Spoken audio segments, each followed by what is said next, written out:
Bismillah wa salatu wassalamu ala rasulillah wa ala alihi wa ashabihi wa man tamassaka bisunnatihi ila liqa amma ba'd. Hayyakumullahu jami'an wa bayyakum wa ja'ala Allahu al-jannata mathwana mathwakum tibtum wa taba mamshakum wa tabawwa'tum min al-jannati maq'ada. Fassalamu alaykum wa rahmatullahi wa barakatuh. Alhamdulillah, ngayon ay papalapit na tayo sa pagtatapos ng ating nasimulan dati. Alhamdulillah, ito ay taufik ng Allah subhanahu wa ta'ala sa kanyang mga alipin. Wala tayong magagawang kabutihan, wala tayong magagawang pagsamba, maliban na ito ay lahat taufik ni Allah subhanahu wa ta'ala. Alhamdulillah. So sa tuwing tayo ay nagpapasalamat kay Allah subhanahu wa ta'ala sa kanyang ibinibigay na taufik, gabay sa atin, ay mas dinadagdagan pa ang ibinibigay niyang taufik. Kaya sa tuwing tayo ay nagkikita-kita, ang pinakamainam na gawin ng bawat isa sa atin ay ang magpasalamat kay Allah subhanahu wa ta'ala. Wallahi, hindi ka dumating dito dahil mas kondisyon ang pangangatawan mo kaysa sa iba. Hindi ka dumating dito dahil mas matalino ka kaysa sa iba. Hindi ka dumating dito dahil mas masipag ka kaysa sa iba. Hindi ka dumating dito dahil mas interesado ka kaysa sa iba. Dumating ka dito dahil ikaw ang napili ng Allah subhanahu wa ta'ala nang bigyan niya ng tawfiq, gabay, upang mapakinggan ang kaniyang relihiyong Islam. Alhamdulillah. So ngayon, hadith na ikatatlumpung tatlo ang hadith na ito. Alhamdulillah, papalapit na tayo. 10 hadith na lang. Matatapos na ang ating aralin sa Arba'un Nawawiyah. Ang hadith na ito na naisalaysay ni Abdullah bin Abbas radhiyallahu anhuma, na katotohanan ng mahal na propeta sallallahu alaihi wasallam ay sinabi niya, "Law yu'ta an-nasu bi da'wahum ladda'a rijalun amwala qaumin wa dima'ahum." Kung ibibigay lang sa mga tao ang kanilang paratang at pag-aangkin, katotohanan na aangkinin ng ibang tao ang iyong yaman, ang iyong ari-arian, at maaaring hamakin ka ng tao, o di kaya'y disgrasyahin ka ng tao dahil sa pag-aangkin na ito. Lakin al-bayyina ta'ala al-mudda'i. Bagamat ang ating relihiyong Islam ay inobligado niya na ang ebidensya o di kaya ay katibayan ay obligadong maibigay ng taong nag-aakusa o di kaya ay umaangkin. Halimbawa, may dumating sa iyo, inaangkin niya ang inyong kalupaan, inaangkin niya ang inyong yaman, o di kaya ay pinapahamak ka na, sinasabi niyang ikaw ang pumatay. So ngayon, itong nag-aakusa ngayon, kailangan niyang magbigay ng ebidensya. Kailangan niyang magbigay ng katibayan na totoo yung sinasabi niya. Kasi kung wala yan, bawat isa sa atin, maaaring may mag-angkin sa kanyang yaman. May mga tao talagang gagawin at gagawin yan. May mga tao talagang kayang-kayang magsinungaling para lang mapasakan niya ang iyong yaman, para lang masisi ka sa gawaing hindi mo naman talaga nagawa. Kaya ito yung ating relihiyong Islam. Wal yaminu ala man ankar, at ang panunumpa ay sa taong tumanggi. Halimbawa, dumating si fulan, sinabi niya sa iyo, "Alam mo ba na ang lupain na kinatatayuan ng inyong bahay ay lupain namin yan, sa amin yan. Hindi yan sa inyo." Ngayon, ano yung sasabihin mo sa kanya? Magbigay ka ng ebidensya. Magbigay ka ng katibayan na talagang sa iyo ang lupain ito. So kung wala siyang maibibigay na lupain, ikaw na taong inakusahan, ang dapat sa iyo, ang obligado sa iyo, ay magbigay ka ng sumpa kay Allah subhanahu wa ta'ala, wallahi, hindi sa iyo ang lupain ito. Sa pamamaraang yan, mawawala ang inyong problema. Okay?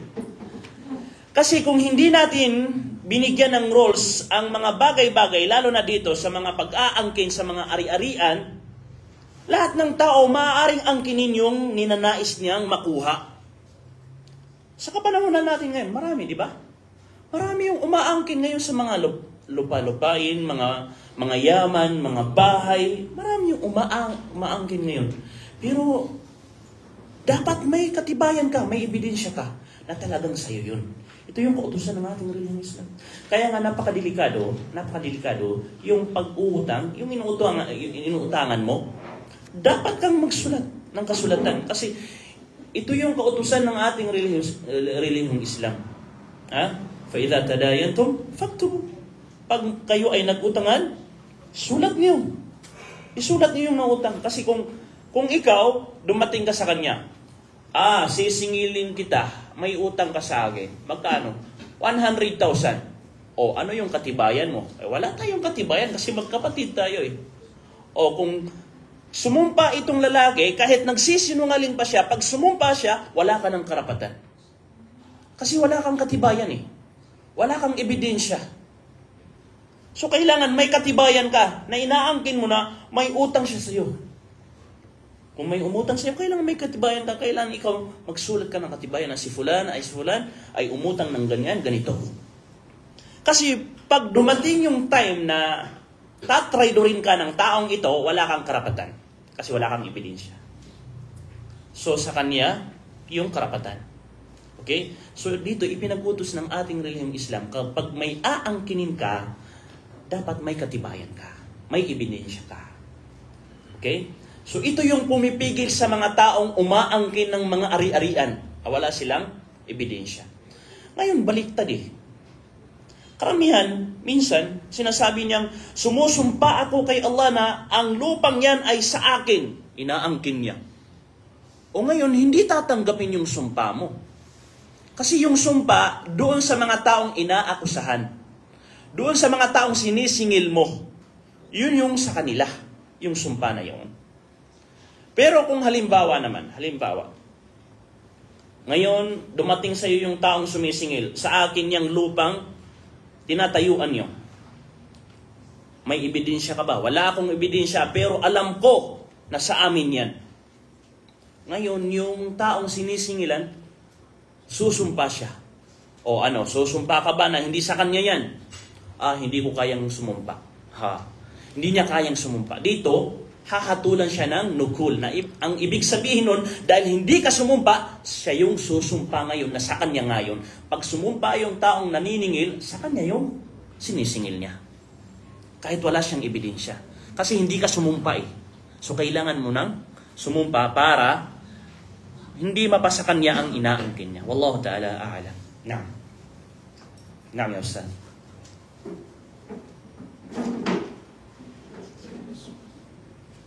الحديث الرابع والثلاثين عن أبي سعيد الخدري رضي الله عنه قال سمعت رسول الله صلى الله عليه وسلم يقول من رأى منكم منكرا فليغيره بيده فإن لم يستطع فبلسانه فإن لم يستطع فبقلبه وذلك أضعف الإيمان رواه مسلم.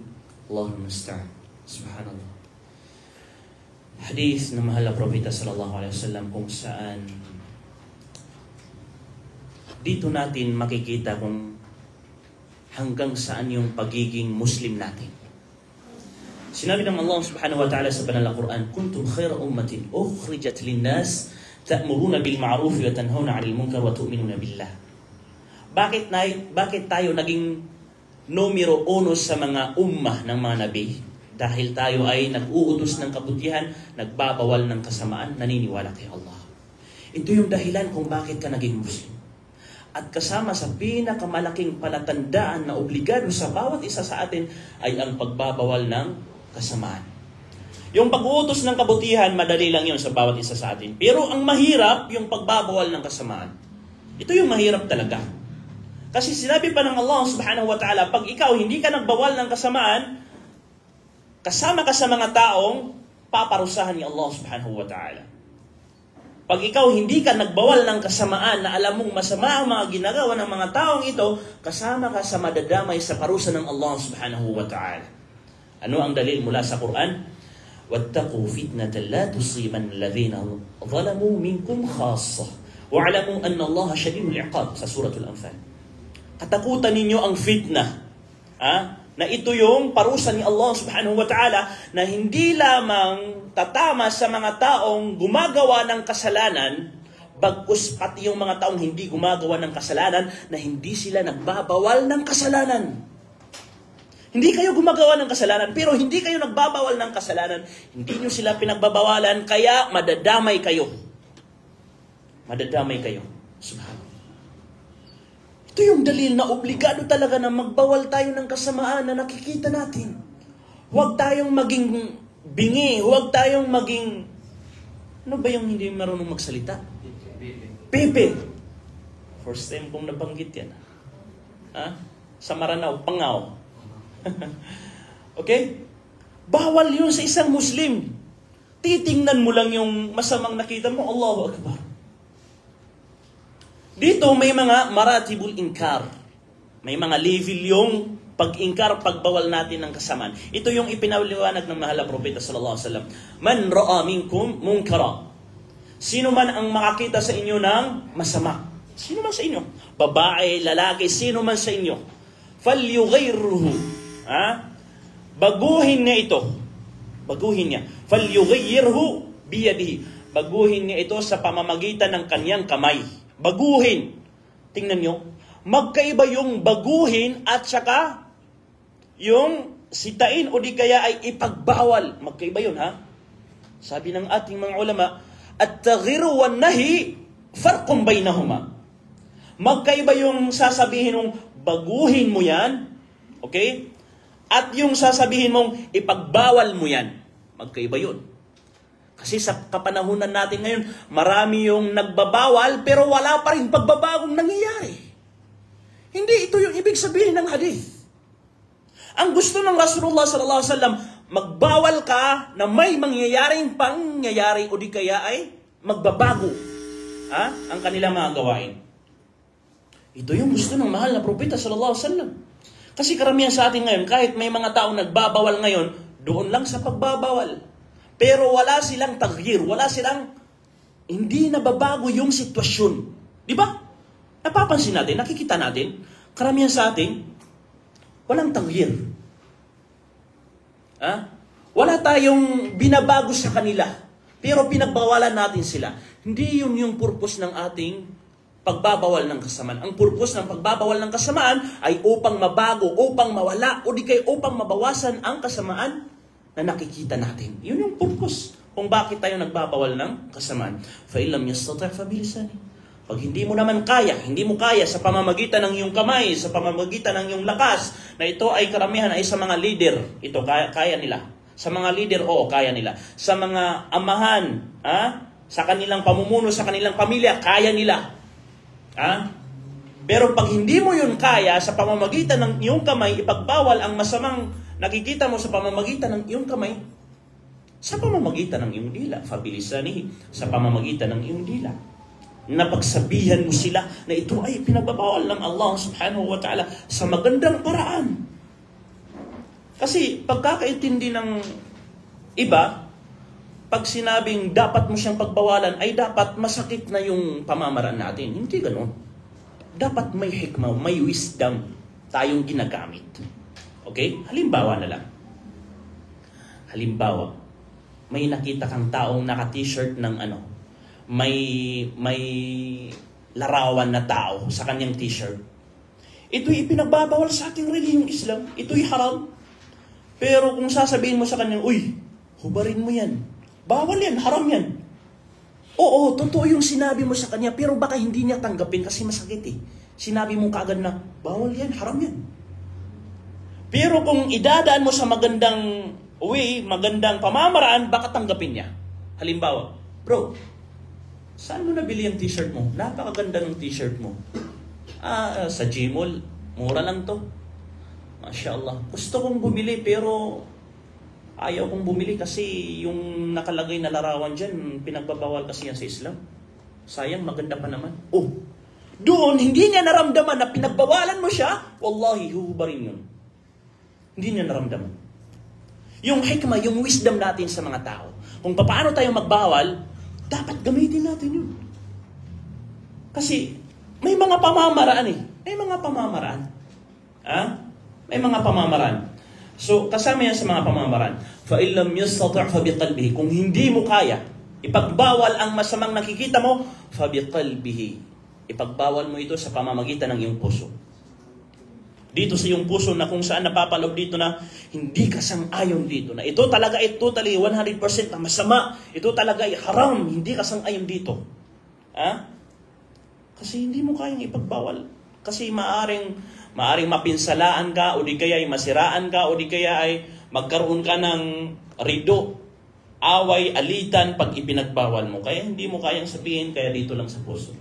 وَذَلِكَ أَضْعَفُ الْإِيمَانِ. Ito yung pinakamahina sa iyong iman. Ito yung pinakamahina ang iman. Allahu Akbar. وَلَيْسَ مِنْ وَرَاءِ ذَلِكَ مِنْ خَرْدَلٍ مِنْ إِيمَانِ. Allahu Akbar. Sa ibang riwaya, kung hindi napaloob sa iyong puso na ito ay masama dahil naging normal na sa iyo, wallahi, wala kang iman. Sinabi ng Rasulullah sallallahu alaihi wasallam. Halimbawa, naging normal na lang sa iyo yung mga maasya, naging normal na lang sa iyo yung mga kasalanan. Pati sa puso, hindi mo na nararamdaman na ito ay kasalanan. Ngayon, napaka-normal lang sa mga tao ngayon yung mga music sa mga reels, sa mga video, sa mga maidi. Napaka-normal na ginagawa ng bawat isa. Ito'y haram. Ito yung mazamir syaitan. Ito yung boses ng syaitan na gusto niyang akitin yung mga tao. At napaka-normal lang. Makikita natin yung pati yung mga ustad minsan, naglalagay ng may music. Allahu Akbar. Oo, meron din yan. Parang nagiging normal. Pag naging normal sa iyo yung mga kasalanan, wallahi, laysa fi qalbika iman. Walang iman yung puso mo. Walang iman yung Allahu Akbar. وَذَلِكَ ضَعْفُ الْإِيمَانِ. Ito yung pinakamahinang iman. Pag dito ka lang nagbabawal sa puso mo. Dahil dyan, sinabi ng ating mga ulama, kullama qawiya imanuka, qawiya inkaruka ala al-munkar. Sa tuwing lumalakas ang iyong pananampalataya kay Allah subhanahu wa ta'ala, lumalakas din ang pagbabawal mo ng kasamaan. At sa tuwing humihina ang iyong iman, humihina din ang pagbabawal mo ng kasamaan. Dito, makikita mo ang sarili mo kung gaano kalakas yung iman mo. Kung gaano kalakas ka magbawal ng kasamaan, ganun kalakas yung iman mo. Kung gaano ka kahina magbawal ng kasamaan, ganun kahina ang iman. Kaya dito, tingnan mo yung sarili mo. Anong iman ang meron ka?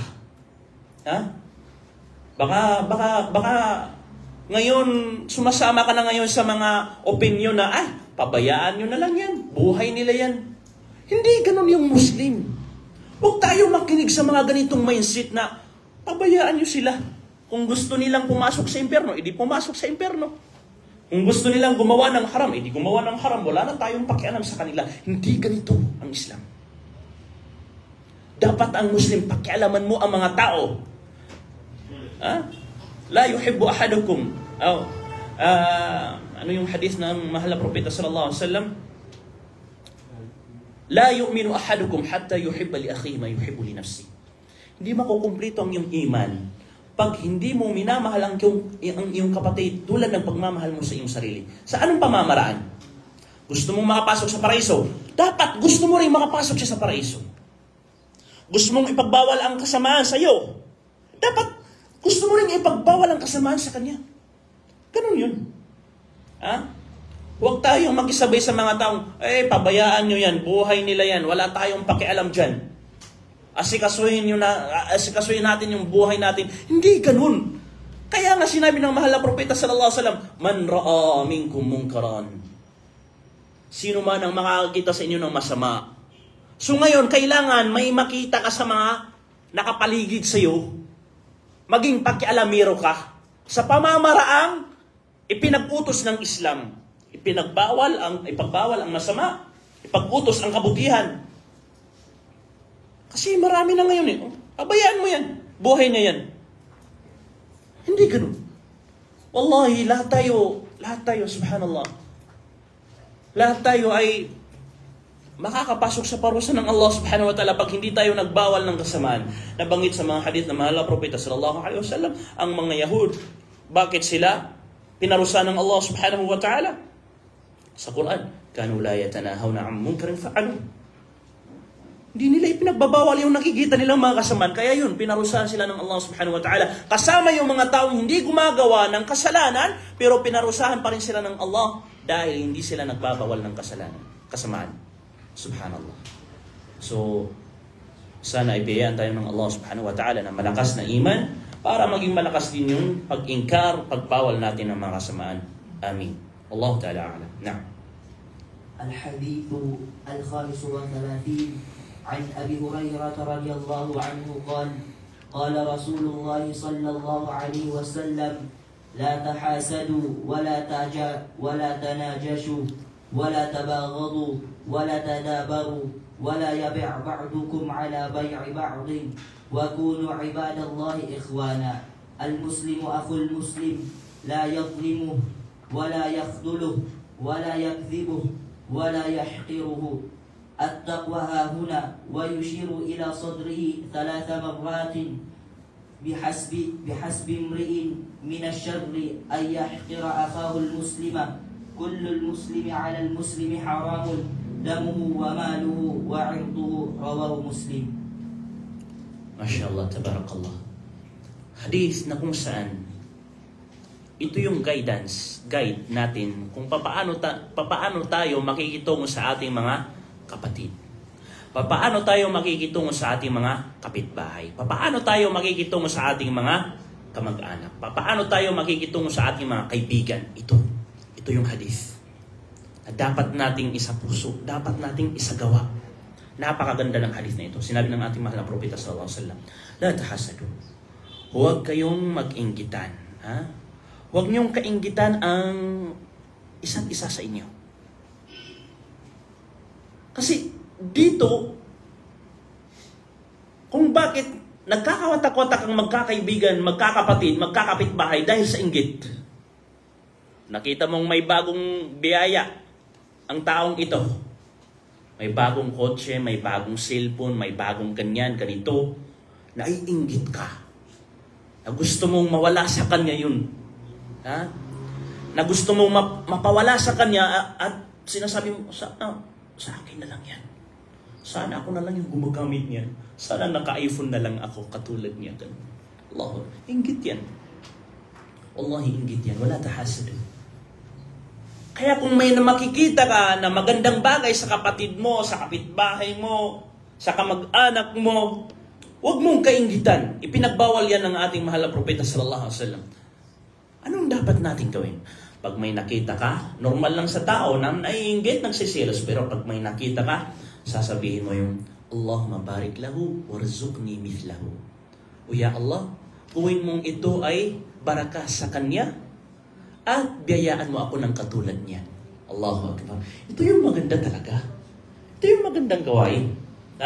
Alam niyo ba sa Saudi Arabia, ang gaganda ng kanilang mga sasakyan, mashallah, tabarakallah. Ang gaganda ng kanilang mga sasakyan.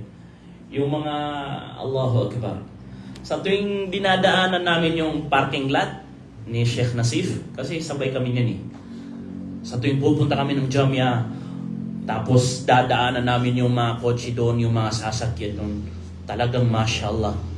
Ang gagara ng kanilang mga sasakyan. Pero ako palihim na sinasabi kong, Allahumma barik lahu warzuqni mithlahu. Ya Allah, gawin mo itong baraka sa kanya. Riskihan mo ako ng katulad niyan. Oo, kasi tao tayo eh. Di mo sasabihin hindi mo mahal yung mga makamundong bagay. May pagmamahal ka dyan, pero wag lang sumobra. Pero ganun dapat. Pag may nakita kang magandang bagay, Allahumma rizukni, Allahumma barik lahu warzuqni mithlahu. Wallahi, maraming bisis. Halos lahat ng nakikita kong magagandang sasakyan, pag dumaan sa akin, o di kayo nakita ko, o di kayo nakasakay ako, Allahumma barik lahu warzuqni mithlahu. Allahu Akbar. Masya Allah. Pero alhamdulillah, nagbigay ng riski ang Allah subhanahu wa ta'ala ng mas higit pa sa sasakyan. Ano ito? Mga asawa. O, kita niyo? Allahu Akbar. At higit pa doon, nagbigay naman ng sasakyan ng Allah. Ano ba yan? Kasi pag sinabi mong warzuqni mithlahu, ya Allah, biyayaan mo ako ng katulad niyan, maaring ang ibigay sa'yo ng Allah subhanahu wa ta'ala na alam niyang mas makakabuti sa'yo ay mas higit pa sa hinihiling mo. Yun yung ibigay sa'yo ng Allah. Ha? Kaya kayo, maaaring may mga dua kayo na hindi ibinigay ng Allah, pero yung ibinigay niya ay mas higit pa sa kahilingan nyo. Hindi nyo lang napapansin. Maaaring, ya Allah, Allahumma rzuqni jawalan iPhone. Ya Allah, rizkihan mo sana ako ng iPhone. Pero hindi iPhone yung binigay sa'yo. Asawa. Sasabihin mo ngayon na mas mahalaga yung iPhone mo. Pero hindi iPhone yung binigay sa'yo. Laptop. Hindi iPhone yung binigay sa'yo. Motor. Hindi iPhone. Sasakyan. Ganyan. Karamihan sa ating mga kagamitan, wallahi, hindi natin yan hiniling kay Allah. Tingnan mo, hindi natin hinihingin kay Allah subhanahu wa ta'ala. Si Aisha radiyallahu anha, asin palang hinihiling niya kay Allah subhanahu wa ta'ala, pero karamihan sa ating mga kagamitan, hindi natin hinihiling kay Allah subhanahu wa ta'ala. Pero binibigay siya ng Allah subhanahu wa ta'ala. Allahu akbar. Naam. La tahasadu wa la tanajashu. At huwag kayong, paano ba ito? Hindi ko alam kung ano yung Tagalog ng najash. Ang ibig sabihin ng najash, dito, nagaganap ito sa business. Yung najash. Okay? Nagaganap ito sa palakaran ng pagbibinta. Halimbawa. Ganito ko may explain to. Hindi ko alam kung paano i-Tagalog ito. Maliban sa pandaraya, pero may explanation ito. Businessman ako ngayon. Ako yung nagtitinda ng iPhone, ako yung nagtitinda ng gadgets. Okay? Ngayon, kaibigan ko si Ustad. Kaibigan ko yan. Si bro, ano yung pangalan mo bro? Ha? Yung Islam. Abdul Karim. Oh, si bro, Abdul Karim, pumunta ngayon sa tindahan ko, gusto niyang bumili ng cellphone. Pumunta sa tindahan ko, gusto niyang bumili ng cellphone. Tapos ngayon, nakita niya yung iPhone ko, binibinta ko. Sabi niya, magkano yan? Sabi ko, nasa mga 2.5. Okay. Darating ngayon ang pangatlo na hindi bibili ng cellphone ngayon. Sabi niya, ako, bibilihin ko yan 2.7. O ngayon, nataasan ng presyo. So ngayon, itong si Fulan ay niloloko niya si Fulan upang mas maitaas pa ang presyo ng cellphone na ito naman ay hindi bibili at yun ay bibili. Ito yung najash. Wala tanajashu. Huwag kayong maglukuhan. Huwag mong lukuhin yung kapatid mo na tinaas mo yung price na hindi ka naman talaga bibili para mas mataas yung price na ibibili na dito. Naintindihan natin yung najash. Ha? Naintindihan ba? Malinaw ba? Okay? Pumunta dito ngayon, sabi niya, bibilihin ko yan 2.7 para mas maitaas yung price. Ngayon, nahirapan na siya. Hindi na niya mabibiling 2.5 kasi may bibili na ng 2.7 eh. Ha? So ngayon, sasabihin niya, sige, 2.7, 2.8 na lang. 2.8 na lang sa akin. O, ibibigay ko siya yung 2.8 na mas tinaas pa yung price na hindi naman talaga siya bibili. So, ito yung najash. Ito yung ibig sabihin ng najash. Wala tabaqatu at huwag kayong alitan o di kayo, huwag kayong magkamuhian. Huwag mo akong kamuhian. Kung may mga pagkukulang ako, may mga pagkakamali ako nagawa, huwag mo akong kamuhian. Huwag mo akong kamuhian. Dahil sa pagkakamaling nakita mo sa akin. Ngayon karamihan, isang pagkakamali lang ng magkakaibigan, magkakapatid, isang pagkakamali lang, wallahi nakakalimutan na niya yung pagkakapatid niyo. Nakakalimutan niya yung pagkakaibigan niyo. Isang pagkakamali lang. O di kaya kinamuhian mo na ako. Isang pagkakamali lang, kinamuhian mo na ako. Allahu Akbar. Ano ba yan? Kaya nga, wala tabaqadu. Huwag kayong magkamuhian. Kasi tao ako. Tao ako na kung saan 100% makikita mong may kamalian ako, may kapintasan ako. Kaya pag hindi mo yun nasabar, talagang kakamuhian mo ako. Wala tadabaru. At huwag kayong magtalikuran. Hindi dahil nagkamali ako, tatalikuran mo ako. Hindi dahil hindi mo nakuha yung gusto mo, tatalikuran mo na ako. Hindi dahil hindi mo nakuha yung gusto mo sa organisasyon na to, tatalikuran mo na sila. Diba karamihan ganito? Bakit tinatalikuran ng isa ang bawat isa sa atin?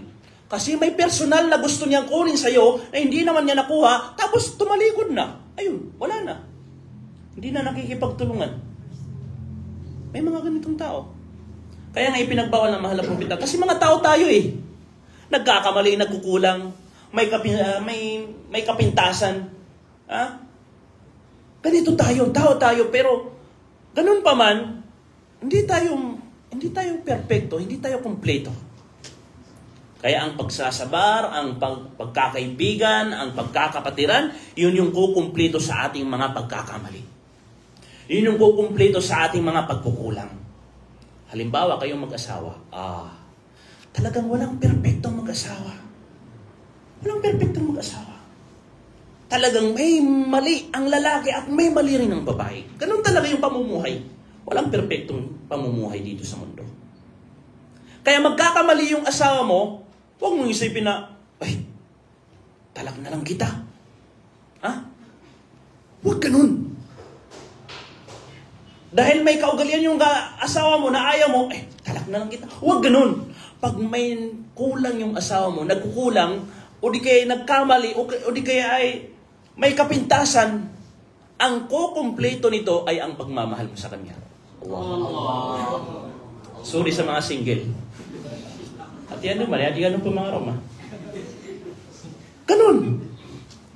Yung awa mo sa kanya, yung habag mo sa kanya, yung respect mo sa kanya, yun yung ikumpleto mo. Yung pagmamahal mo sa kanya. Subhanallah. Kaya mga single dyan na. Wala yabi' ba'dukum ala bay'i ba'd. At huwag magbinta sa inyo sa customer ng inyong kapatid. Halimbawa, hindi ko may paliwanag sa Tagalog eh. Halimbawa, pareho tayong may business. Pareho yung mga items natin. Nagtitinda ka ng gadget, nagtitinda din ako ng gadget. Si bro, Abdul Karim pumunta sa iyo. Bibili ako ng iPhone 15 Pro Max para sa asawa ko. Magkano ba sa iyo? Sasabihin mong 50,000. Sasabihin mong 50,000. Tapos, nung dumaan sa akin si Abdul Karim, sinabi kong, example lang to ha, huwag nung tutuhanin, pero pwede naman. Tapos, dumaan sa akin si Abdul Karim, tatanungin ko siya, magkano yung bigay niya sa iyo sa 15 Pro Max? 50,000. Sa akin ka na bumili. 48,000. Ito yun. Pinagbabawal yun. Pinagbabawal na teknik. Di ba marami ito? Marami ito. Uy, magkano yung bili mo dyan? Magkano yung bigay niya sa inyo? 3,500. Dito ka na. 3,200 lang sa akin. Bawal yan. Oo. Bawal yan. Bawal yung ganun. Sasabihin mong, dito ka na bumili sa akin, mas mura sa akin dito. Bawal yun. Ipinababawal yun sa ating relihiyong Islam. Wa kunu ibadallahi ikhwana, at maging kayo ay alipin ng Allah subhanahu wa ta'ala na magkakapatid. Ito yung kukumpleto sa ating mga pagkukulang. Isipin mong kapatid mo ako sa pananampalatayang Islam. Isipin mong tayo ay mga alipin ng Allah subhanahu wa ta'ala. Al-Muslim wa akhul Muslim, ang Muslim ay kapatid ng Muslim. La yadhlimuhu, hindi niya ito paano ba yung yadhlim? Hindi niya ito dadayain, wala yakhdhuluhu, hindi niya ito ipapahiya. Bawal magpahiya. Huwag mong ipahiya ang kapatid mo Muslim. Kahit jokes pa yan, kahit biro pa yan, pag pinapahiya mo yung kapatid mo Muslim, huwag mong ipahiya. Okay? Wala yakdhibuhu, at huwag kang magsinungaling sa kanya. Kaibigan mo yan, para mo na rin kapatid yan, at kapatid mo yan sa pananampalatayang Islam. Huwag kang magsinungaling sa kanya. Sabihin mo yung totoo sa kanya. Huwag lang yung totoong sumusupra. Kasi minsan may mga sumusupra. May kaibigan ako dati. Talagang kaibigan yung turing ko sa kanya. Tapos, sinabi niya yung totoo. Ustaz, mahal kita. Sabi ko, mahal din kita sa pananampalatayang Islam. Sabi niya, Ustad, ibang pagmamahal ito. Ala, sabi ko, iba na yan. A'udzubillah. So, pag ganon yung nararamdaman mo, huwag mong sabihin yun kasi syaitan yun. Syaitan yun. Ibang pagmamahal pala yan eh. Ibang pagmamahal, pero syaitan yun. A'udzubillah. Toy. Wala yahkiruhu, huwag niyang maliitin. Huwag mong maliitin yung kaibigan mo dahil hindi mo alam. Huwag mong maliitin yung kaibigan mo. Kahit makasalanan yung kaibigan mo, huwag mong maliitin yan. Wallahi, ilan ba yung taong minaliit mo? At yung dahilan ng pagmamaliit mo sa kanya ay bumaliktad sa iyo? Marami. Sasabihin mo sa kanya, ikaw nagkakasala ka, nagkaka-girlfriend ka. Ngayon, bumaliktad sa iyo ngayon. Ikaw na yung may girlfriend. Allahu Akbar. Ikaw na yung gumagawa ng kasalanan. Pag minamaliit mo yung tao, hindi mo alam kung ano yung bukas. Maaaring bumaliktad yung sitwasyon, yung panahon. Hindi mo alam na minamaliit mo siya sa pagiging pobre niya, sa kanyang sitwasyon, sa kanyang kalagayan, sa kanyang hanap buhay. Maaaring pag dumaan yung ilang taon, ilang buwan, baliktad na yung sitwasyon, siya naman yung nakaangat, ikaw naman yung nasa baba. Kaya huwag mo mamaliitin yung mga tao. Kahit gaano ka pa kaalam, kahit gaano pa kataas ang iyong antas, huwag mong mamaliitin ng tao. Isipin mo ha. Pati yung mga taong nagkakasala, huwag mong isipin na mas mataas yung antas mo kaysa sa kanila. Kasi hindi mo alam kung sino mas malapit sa Allah subhanahu wa ta'ala. Hindi mo alam na ikaw na magaling, na ikaw na matalino, na iniisip mo mas malapit ka kay Allah subhanahu wa ta'ala, hindi mo alam na mas malapit pala tong taong ito dahil mas maganda yung pakikitungo niya sa magulang niya kaysa sa pakikitungo mo sa magulang mo. Hindi mo alam. Maaaring ganun. Hindi mo alam na itong ignoranting ito na hindi marunong magbasa ng Quran, mas malapit kay Allah subhanahu wa ta'ala. Dahil mas maganda yung pakikitungo niya sa magulang niya kaysa sa iyo na may alam. Kaysa sa iyo na marunong magbasa ng Quran. Kaya huwag mong mamalitin ang sino mang Muslim dito sa ibaba ng mundo. Kahit yan ay may kasalanan, makasalanan pa yan. Huwag mong mamalitin.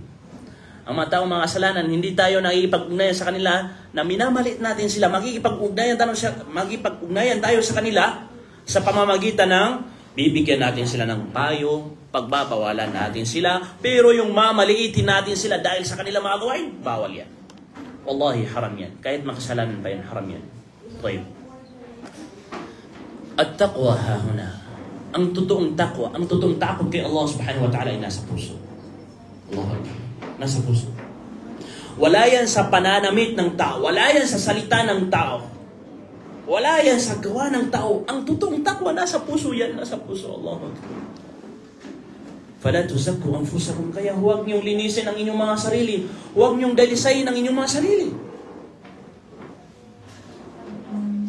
Huwag mong ikwento sa mga tao kung gaano kalinis ang sarili mo, kung gaano ka karami magsagawa ng pagsamba, mga ganyang bagay, kung gaano ka umiiwas sa mga haram. Ang Allah subhanahu wa ta'ala ang tunay na nakakaalam kung ano yung sitwasyon ng bawat isa sa atin. Ang takwa ay nandito sa puso. Wala sa pananamit, wala sa salita. Pero once na nandito na yung takwa sa ating puso, makikita yan sa pananamit, makikita yan sa salita ng tao, makikita yan sa gawain ng tao. Kasi minsan, sinasabi ng mga taong naka-shirt, yung takwa nasa puso, wala yan sa damit, tapos naka-shirt. Allahul musta'an. Hindi. Pag nandyan na yung takwa sa puso, sumasabay na yung pananamit mo, sumasabay na yung pananalita mo, sumasabay na yung pag-uugali mo. Ang minimin dito, ang tinutukoy dito, hindi titingnan sa pananalita mo, hindi titingnan sa pananamit mo ang pagsamba mo o di kay takot mo kay Allah subhanahu wa ta'ala. Hindi ganun. Ang takwa ay nasa puso natin. Allahumma musta'an. Allahumma razukna at-taqwa ya Allah. ويشير إلى صدره 3 مرات بحسب امرئ من الشر أن يحقر أخاه المسلم. Sapat na napakasamang gawain, napakasamang katangian ng isang tao ang maliitin niya ang kapatid niya Muslim. Minamaliit mo siya? Kung minamaliit mo siya, yan yung pinakamasamang gawain. Sapat na yan ng karumal-dumal na gawain upang tawagin na ikaw ay gumawa ng masamang gawain. Sapat na yan. Minamaliit mo yung mga tao. Wallahi, wag mong tingnan yung mga tao na para bang nasa itaas ka. Kahit gaano ka pa kaalam, kahit gaano pa karami ang iyong yaman, kahit gaano pa kataas ang posisyon mo, wag mong isipin ang mga taong nakikita mo ay nasa ibaba sila at nasa taas ka. Wag mong isipin yan. ang Muslim dapat palaging iniisip na nasa baba. Nasa baba.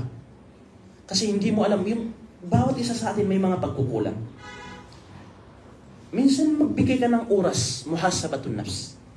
Magbigay ka ng oras, isulat mo yung mga pagkukulang mo. Wallahi, napakarami ng iyong pagkukulang. Halimbawa, isusulat mo ibadah, pagsamba kay Allah. As-salah, sa pagsasagawa ng salah. Ano yung mga pagkakamali mo rito? Ano yung mga pagkukulang mo rito? Ikaw yung mas nakakalam ng iyong sarili. Walil insanu ala nafsi basira, walau alqa ma'athira. Ikaw yung mas nakakaalam, nakakakilala ng iyong sarili. Kaya alam mo yung mga pagkukulang mo rito. So ngayon, isusulat mo yung mga pagkukulang mo. Sa sala, Allahu Akbar, yung sala, siguro mga nasa 50% lang yung sala ko. O, yung sunnah, Allahu Akbar, siguro mga nasa 20% lang. O, yung witr, nakalimutan mo na yung witr. Siguro mga nasa 5%, hindi na ako nagwi-witr. Sinabi ng ating mga ulama na ang taong hindi nagsasala ng witr ay fasiq, makasalanan. Subhanallah. Hindi siya obligado, pero ganun ka kahigpit ang pagsasagawa ng salatul witr. Subhanallah. So nga, ganyan mo imuhasaba ang iyong sarili. Suriin ang iyong sarili. I-review ang iyong sarili. So, sa lahat ng gawain mo, suriin mo ang iyong sarili. O, halimbawa, sa pakikitungo sa mga tao, pakikitungo sa iyong mga magulang, ano ba yung pakikitungo mo sa mga magulang mo? Maayos ba? Hindi? Medyo? Ganyan? Baka nasa mga 30% ka lang, 50% ka lang. Marami. Sa bawat anggulo may pagkakamali ka. Sa bawat anggulo may pagkukulang ka. Wallahi, wala kang may tuturong gawain na perpekto ka. Wala. Kaya sa tuwing naisip mong may mga pagkukulang ka, mas bumababa ang tingin mo sa iyong sarili. Mas nangingibabaw sa iyong may kulang ka. Kaya huwag mong maliitin ang mga taong ito. May kulang ka sa pagsamba, may kulang ka sa pakikitungo sa mga magulang, may kulang ka sa pakikitungo sa iyong mga asawa, sa iyong mga anak. Kaya dito, pag naisip mo yung mga kamalian mo, mga pagkukulang mo, ito yung pumipigil sa iyo upang maliitin mo yung mga tao. MashaAllah. Tabarakallah. Kullul muslimi alal muslimi haramu damuhu wa maluhu wa irduhu. Haram sa iyo na panghimasukan mo ang mga bagay na ito sa kapatid mong Muslim. Haram sa iyo na patayin mo siya. Haram sa iyo na kunin mo ang kanyang yaman sa pamamagitan ng haram na pamamaraan. Haram sa iyo na bastusin ang kanyang mga kababaihan. Ang kanyang ina, ang kanyang kapatid na babae. Haram sa iyo yan. Haram sa iyo na kunin mo silang GF, kunin mo silang o di kaya pagsinahan sila. Haram sa iyo yan. Yan yung art, yan yung dangal ng isang Muslim. Kaya kung may nagugusto, magkapatid tayo magkaibigan tayo, di ba? Kaibigan mo ko. Gusto mo yung kapatid ko, sige, mamanhikan ka. Huwag yung pasikretong chinachat yung kaibigan ko, muskila. Huwag yung sikretong dinidit yung kapatid ko, muskila. Huwag ganun. Magkaibigan tayo, di ba? Magkapatid tayo bilang Muslim. Tapos gusto mo yung kapatid ko, mamanhikan ka, ikasal kita dyan. Ganun. Dapat ganun. Dapat ganun yung magkakaibigan. Lalo na pag alam mo yung kaibigan mo, maraming kapatid na babae. Tapos palagi kang bumibisita sa bahay nila. Wallahi, huwag kang palihim sa mga Allahu Akbar. Dapat, haram sa yun, pero dapat idaan mo sa halal na pamamaraan. Okay? Isa na rito ang umakyat ka sa kanila, mamanhikan ka sa kanila, mag-asawa ka. Allah Ta'ala alam. الحديث السادس والثلاثين عن أبي هريرة رضي الله عنه عن النبي صلى الله عليه وسلم قال من نفس عن مؤمن كربة من كرب الدنيا نفس الله عنه كربة من كرب يوم القيامة ومن يسر على معسر يسر الله عليه في الدنيا والآخرة ومن ستر مسلما ستره الله في الدنيا والآخرة والله في عون العبد ما كان العبد في عون أخيه ومن سلك طريقا يلتمس فيه علما سهل الله له به طريقا إلى الجنة وما اجتمع قوم في بيت من بيوت الله يتلون كتاب الله ويتدارسونه فيما بينهم إلا نزلت عليهم السكينة وغشيتهم الرحمة وذكرهم الله في من عنده ومن أبطأ به عمله لم يسرع به نسبه رواه مسلم. طيب, mahaba ang hadith na ito.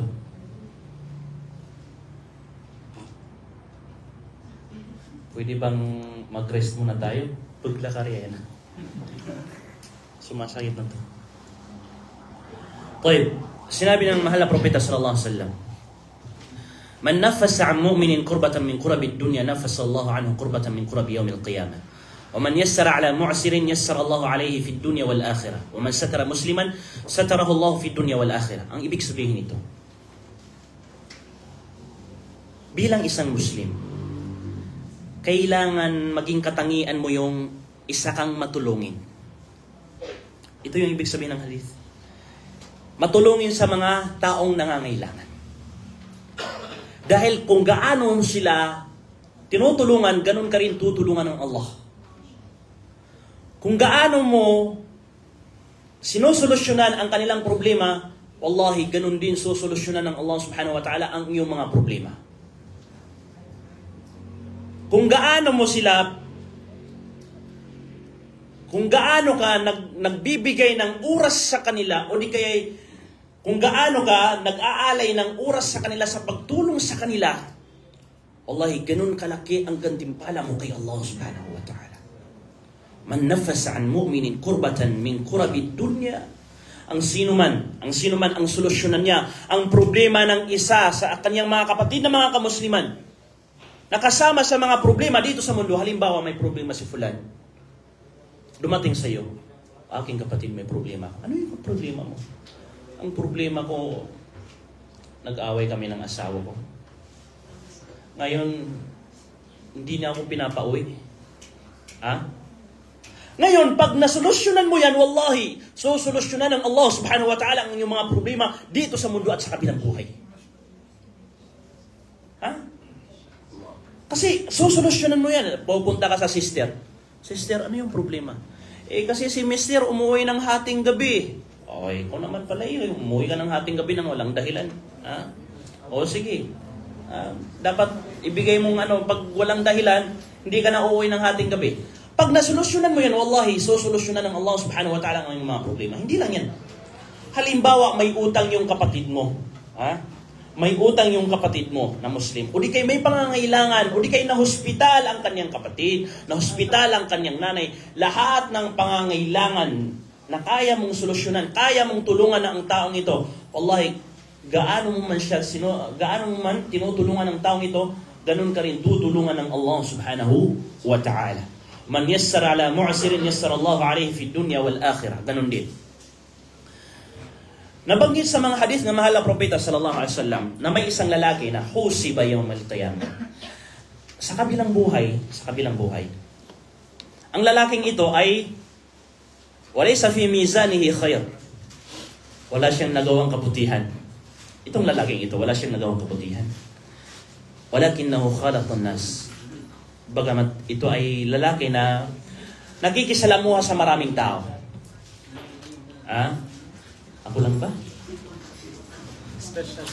Special?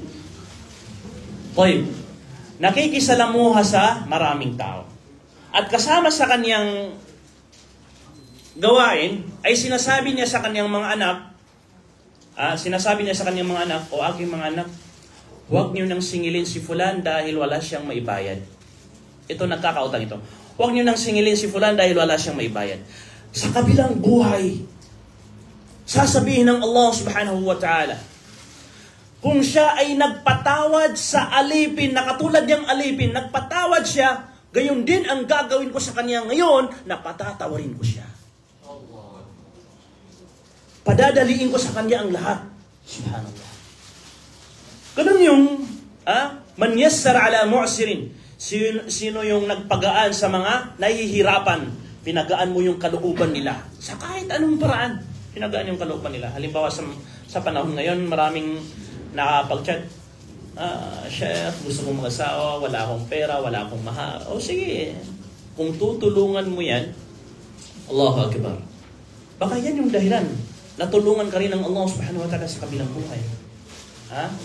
Hindi mahalagang masolve mo ang lahat ng kanyang problema. Ang mahalaga matulungan mo ang isang tao.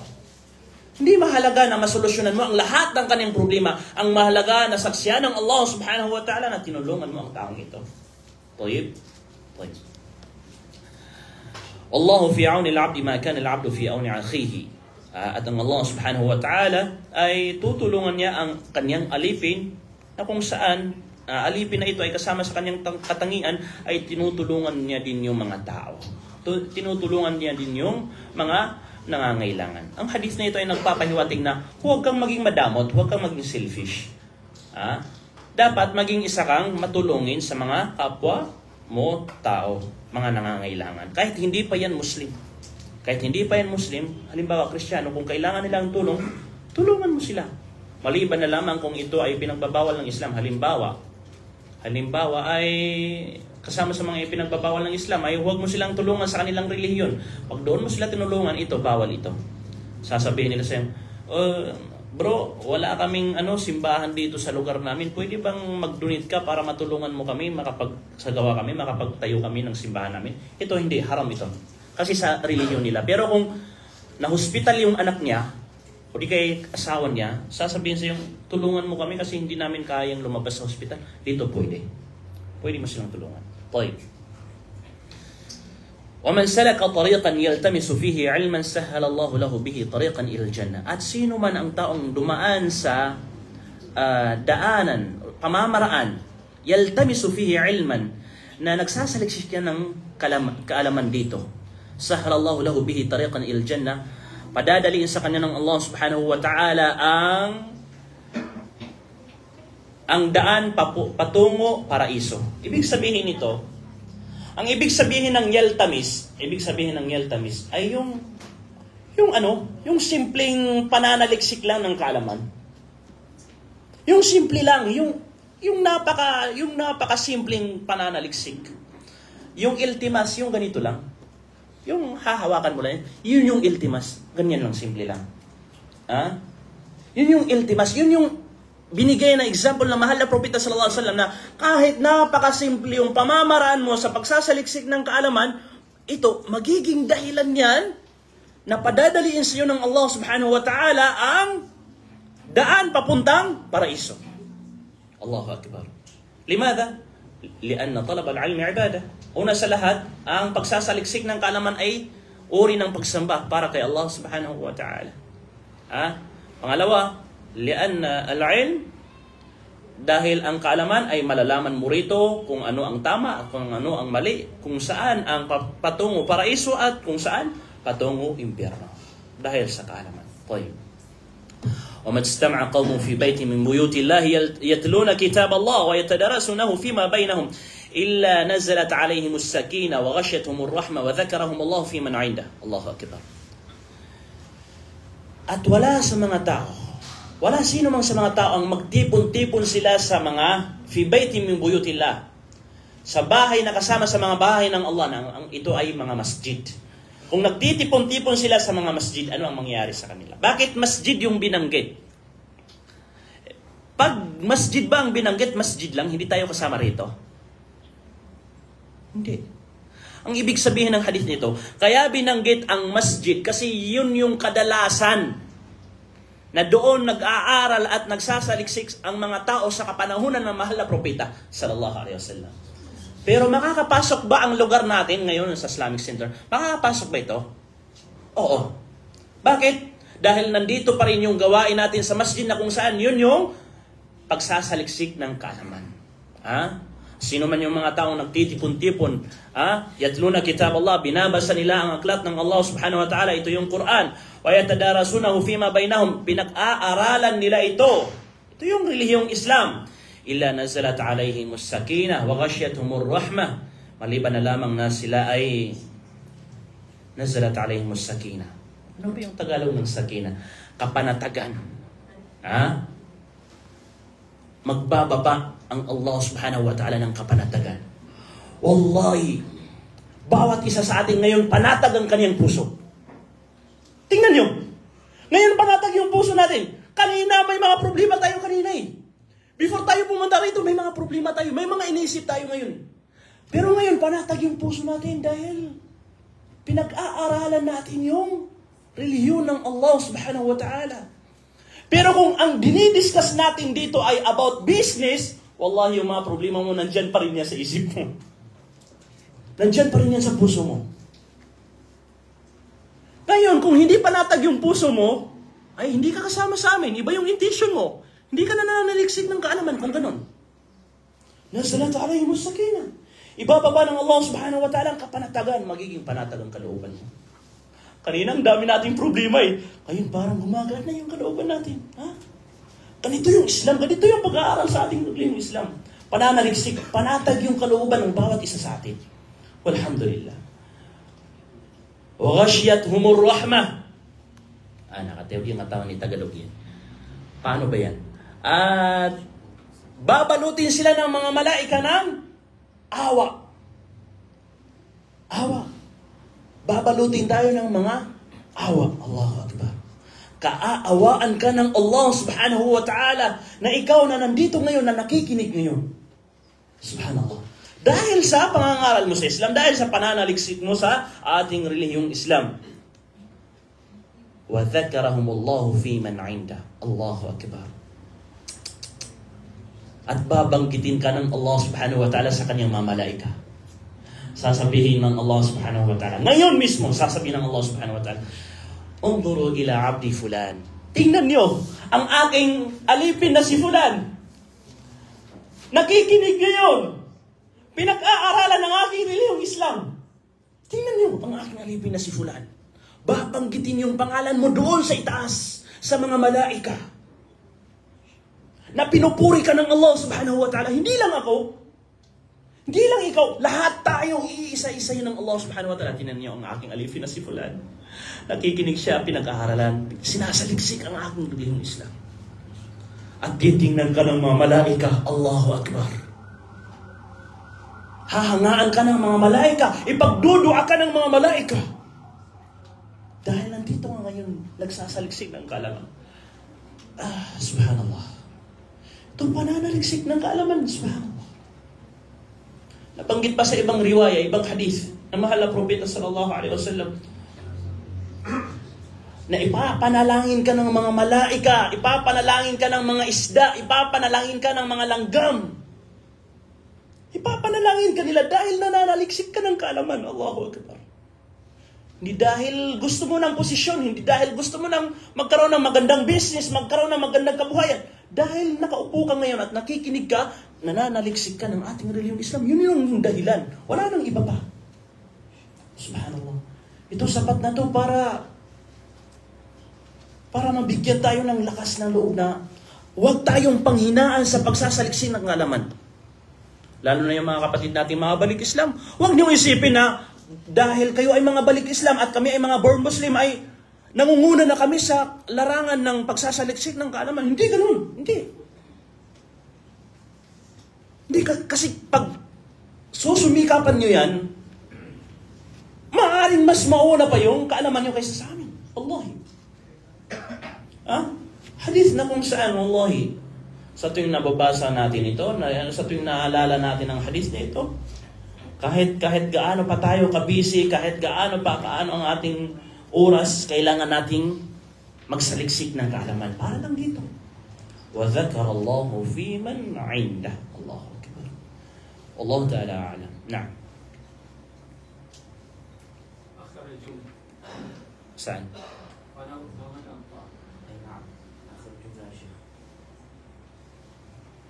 وَمَنْ أَبْطَى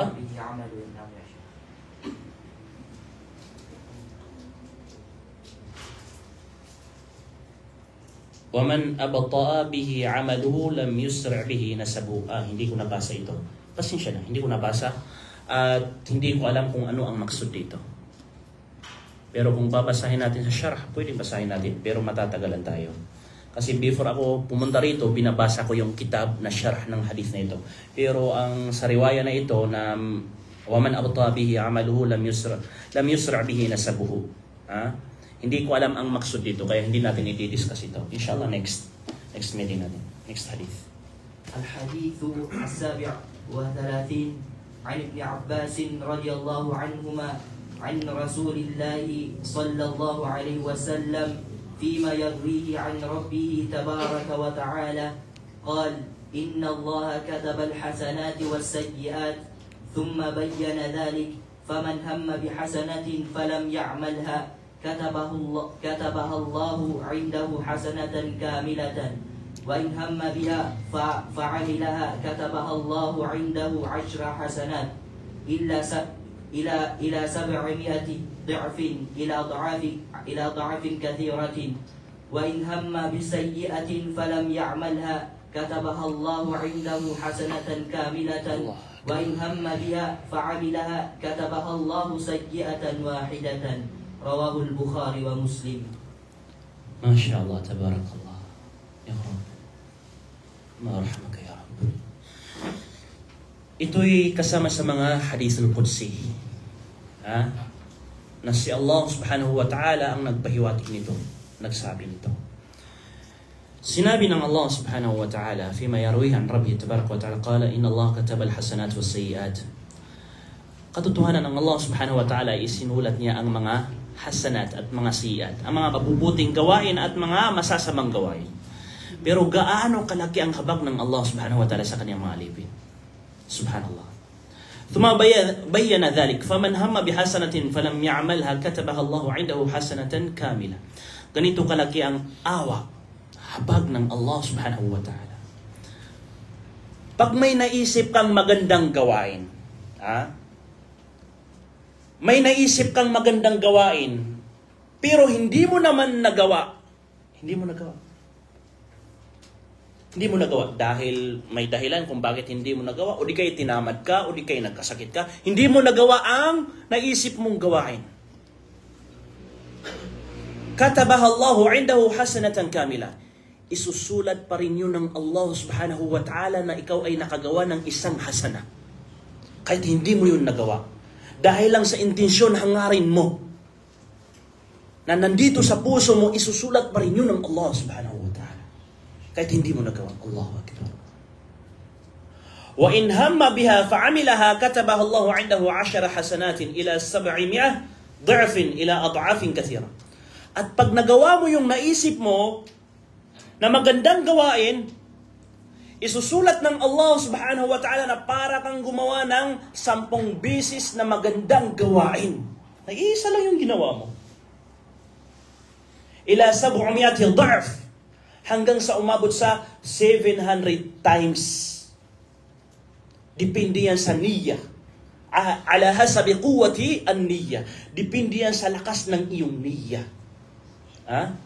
Ila ad'afin kathira. At pwede pang i-times ng Allah subhanahu wa ta'ala ng hindi mabilang-bilang. Depende yan sa lakas ng iyong niyya. Ganito kalaki ang awa ng Allah subhanahu wa ta'ala sa atin.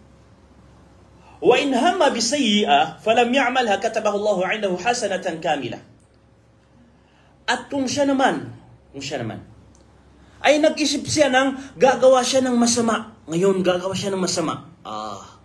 Pero hindi niya nagawa.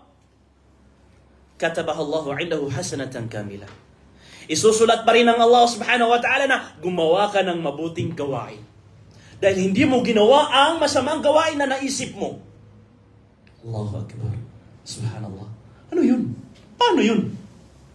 Ya Allah, gusto kong gumawa ng kasalanan pero hindi ko nagawa. Tapos isusulat mo na nakagawa ako ng mabuting gawain? Oo. Ganun kalaki ang awa ng Allah subhanahu wa ta'ala. Ang habag sa atin ng Allah subhanahu wa ta'ala. Wa in hamma biha fa'amilaha katabaha Allahu sayyi'atan wahida. At kung hindi na napigilan ang sarili niya at nagawa niya ito, isusulat ni Allah subhanahu wa ta'ala na may isang kasalanan kang nagawa. Hindi niya dodoblehin, hindi niya itatimes ng 10 beses tulad ng mabubuting gawain. Alam niyo ba, kasama sa mga nabanggit sa hadith ng mahal ng Propeta sallallahu alaihi wasallam, Sa Quran, sa banal na Quran, nabanggit na may mga malaika na nakatayo ngayon sa ating kanan at sa ating kaliwa. وَلَقَدْ خَلَقْنَا الْإِنسَانَ فِي كَبَدٍ. Hindi, mali yun. Ano ba yung ayah? Sa suratu Qaf, sa pangalawang page. Subhanallah. Mali yung ayah na nabanggit ko. La ilaha illallah. Astaghfirullah.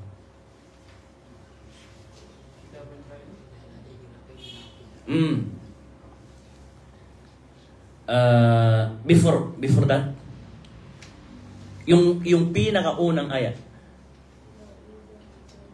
Sino yung makaano?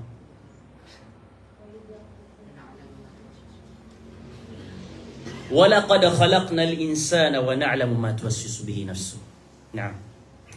Katotohanan na nilikha namin yung tao. At alam namin yung mga pinagsasabi ng kanyang sarili.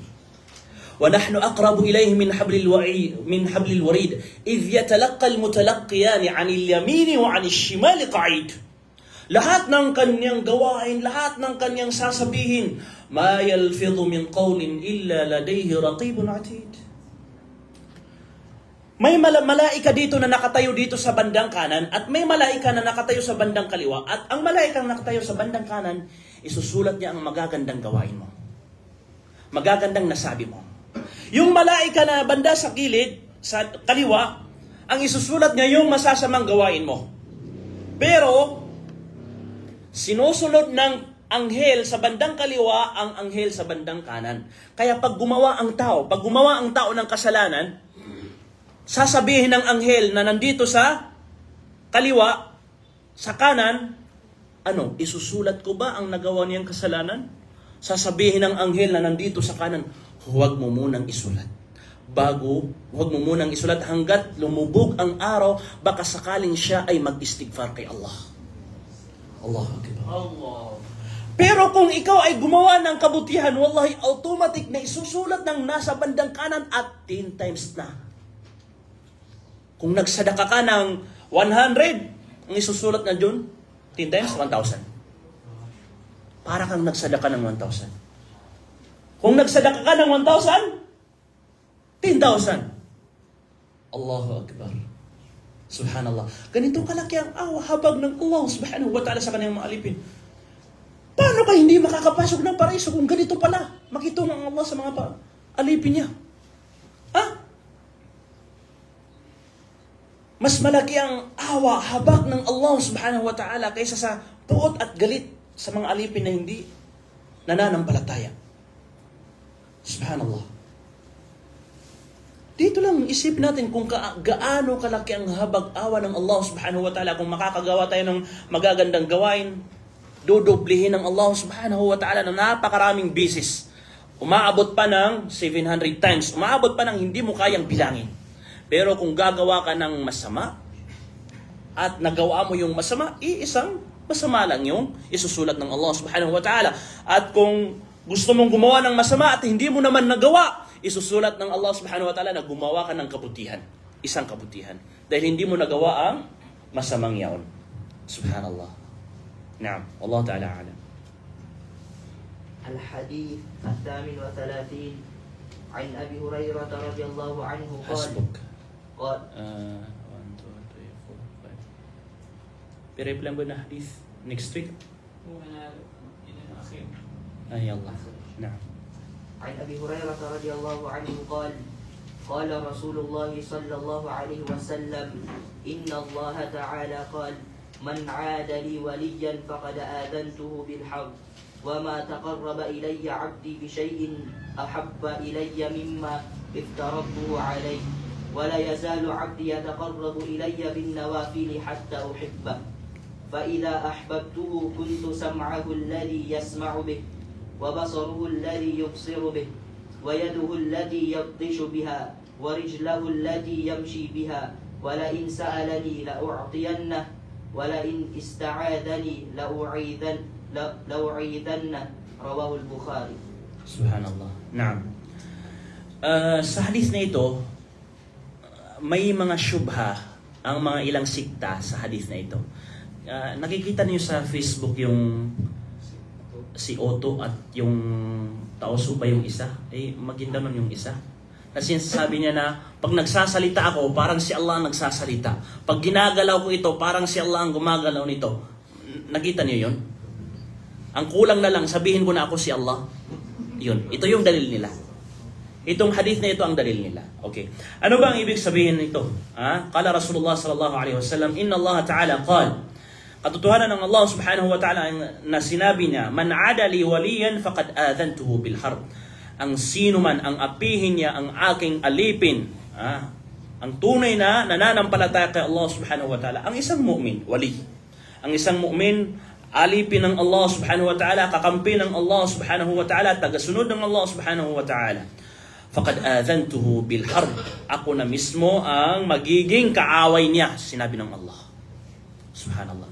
Kaya huwag mong apihin ang mga kapatid mo, mga Musliman, dahil kung aapihin mo sila, ang Allah subhanahu wa ta'ala na mismo ang magiging kalaban mo. Subhanallah. وَمَا تَقَرَّبَ إِلَيَّ عَبْدِي بِشَيْءٍ أَحَبَّ إِلَيَّ مِمَّا افْتَرَضْتُهُ عَلَيْهِ. At wala nang mas makakahigit pa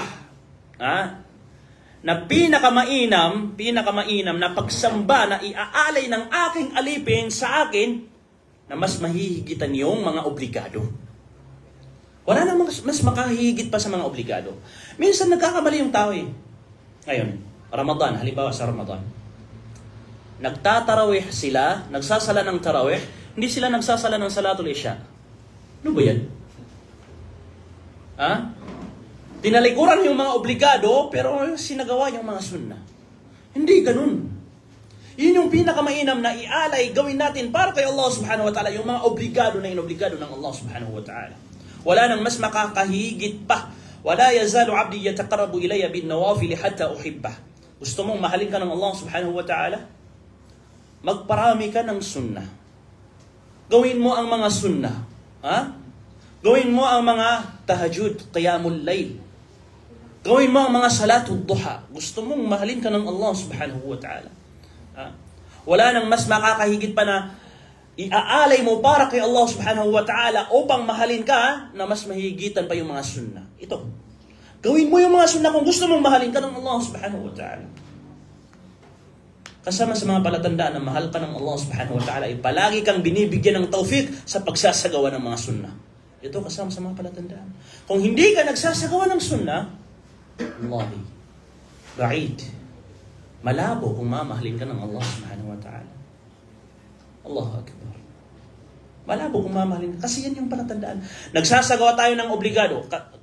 Kasi tayo bilang mga Muslim na tunay na may paniniwala at pananampalataya kay Allah subhanahu wa ta'ala, sinasamba natin ang Allah subhanahu wa ta'ala sa tatlong pamamaraan. Ano yun? Al-khawf, wal-mahabba, wal-raja. Ito, tatlo. Sinasamba natin ang Allah subhanahu wa ta'ala dahil tayo ay natatakot sa Kanya. Sinasamba natin ang Allah subhanahu wa ta'ala dahil minamahal natin ang Allah subhanahu wa ta'ala. At sa tuwing tayo ay sinasamba natin ang Allah subhanahu wa ta'ala kahit saan, sa dalawang yan ay may raja. Na ang ibig sabihin ng raja ay may iniisip tayong gantimpala na napapaloob dito. May inaasam tayong gantimpala na napapaloob dito. Hindi lahat ng pagsamba takot kay Allah. At hindi lahat ng pagsamba ay pagmamahal para kay Allah. Halimbawa, Salatul Fajr. Wa raka'atul Fajr. Halimbawa sa Salatul Fajr. Magsasagawa ka ng dalawang sunnah, ng dalawang raka'a, di ba? Isang sunnah na dalawang raka'a, di ba? Before Fajr. Yung obligado, dalawang raka'a din, di ba? Walang pinagkaiba. Lahat dalawang raka'a. Yung babasahin mo rito, babasahin mo rin dito. Walang pinagkaiba. Saan yung pinagkaiba? Yung niyya. Dito, magsasagawa ka ng sunnah, hindi dahil natatakot ka kay Allah, kundi dahil mahal mo ang Allah. Allahu Akbar. Dahil hindi ka naman paparusahan kung iiwanan mo ito. Pero dahil mahal mo ang Allah subhanahu wa ta'ala, gusto mong isagawa ito. Ngayon, sa obligadong dalawang raka'an na Salatul Fajr, bakit mo ito isasagawa? Dahil mahal mo ang Allah subhanahu wa ta'ala? Hindi. Dahil natatakot ka kay Allah, dahil ito ay obligado na pag hindi mo ginawa, paparusahan ka. Dito, natipo natin ang dalawa. Di ba? Mahal natin dito ang Allah subhanahu wa ta'ala. Dito, kinakatakutan natin ang Allah subhanahu wa ta'ala na ayaw nating parusahan ni Allah subhanahu wa ta'ala. Yun. Simple. Dito, iniisip mo paraiso ng Allah subhanahu wa ta'ala. Dito, sa obligado, iniisip mo na saan ay huwag kang parusahan, huwag kang ipasok ni Allah sa impyerno. Ito yung raja. Iniisip natin. Malinaw ba yun? Wala kang makikitang sinasamba ang Allah subhanahu wa ta'ala sa pagmamahal lang. Yan yung mga tao mga murji'a. Wala kang makikitang sinasamba ang Allah subhanahu wa ta'ala sa takot lang. Yan yung mga taong mga khawarij. Ha? Wala kang makikitang mga taong sinasamba ang Allah subhanahu wa ta'ala sa raja. Yan yung mga taong mga munafiq, zindiq. Kaya iwasan natin yun. Kaya tayo bilang tunay na mga Muslim, Ahlus Sunnah wal Jama'ah, sinasamba natin ang Allah subhanahu wa ta'ala sa pamamaraang ito. Allah ta'ala alam. Sallallahu sallam ala nabina Muhammad wa barakallahu fikum wa jazakallahu khairan. Inshallah next week 4 na lang yung natitira, di ba? 4 na yung natitira at magbibigay na siguro sila ng certificate. So kung may mga paliwanag yung mga ustad natin dito, pinapaubaya ko na sa kanila. Jazakumullahu khairan. Wa akhiru da'wana alhamdulillahi rabbil alamin. Assalamualaikum warahmatullahi wabarakatuh. Waalaikumsalam warahmatullahi wabarakatuh. Masya Allah. Jazakallahu khairan.